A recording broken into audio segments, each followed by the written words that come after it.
সম্পূর্ণ স্মোকি ফ্লেভারে রান্না করব গরুর মাংসের কাচ্চি বিরিয়ানি। আমি যতবারই রান্না করেছি খাসির মাংস দিয়ে, গরুর মাংস দিয়ে এই প্রথম রান্না করব। তাহলে চলেন চলে যাই রান্নার মূল প্রসেসে। আমি এখানে 2 কেজি পরিমাণ গরুর মাংস নিয়েছি। পরিমাণ মতো আদা রসুন পেস্ট, টক দই, বাদাম বাটা। আমি এখানে 3 ধরনের বাদাম বেটে পেস্ট করে নিয়েছি। এরপর অ্যাড করব শুকনো মরিচের গুঁড়া ও স্বাদ অনুযায়ী লবণ। এখন দিয়ে দিব 2 কাপ পরিমাণ পেঁয়াজ বেরেস্তা, কয়েক ফালি দারুচিনি, তেজপাতা, এলাচ, লং এগুলো আস্ত কয়েকটা নিয়েছি। এখন দিয়ে দিব হাতে বানানো বিরিয়ানি মশলা ও টমেটো সস। তেল হিসেবে ইউজ করব পেঁয়াজ বেরেস্তার জন্য যে তেলটা ছিল ওই তেলটাই আমি সম্পূর্ণ ব্যবহার করেছি। আরও মিক্সড করব অল্প কিছু কাঁচা পেঁয়াজ এবং কয়েক ফালি কাঁচা মরিচ মিক্সড করে ভালো করে এটা ম্যারিনেট করে নেব। ম্যারিনেট করে আধা ঘন্টার জন্য আমি এটা রেস্টে রেখে দেব। একই সময়ে বাসমতি চালগুলোকে পানি দিয়ে ভিজিয়ে রাখতে হবে। প্রথম পানিটা কষলিয়ে ফেলে দিতে হবে, এরপর লবণ অ্যাড করে 1-1.5 ঘন্টা ভিজিয়ে রাখতে হবে।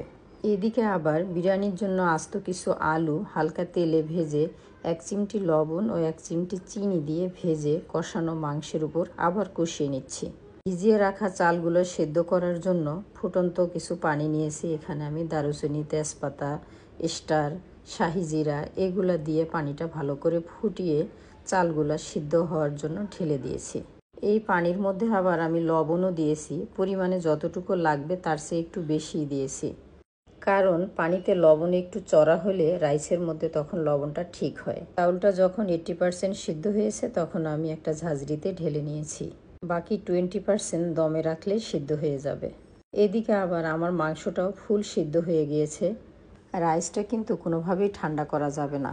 এখন আমি এই গরম রাইসটা মাংসের উপর সুন্দর করে বিছিয়ে দেব। রাইসটা ভালো মতো বিছানো হয়ে গেলে আমি এখন অ্যাড করব 8-10টা কাঁচামরিচ। এরপর অ্যাড করব 300 গ্রামের মতো লিকুইড দুধ। অবশ্যই লিকুইড দুধ ইউজ করতে হবে। তারপর ছড়িয়ে দেব একটু ঘি।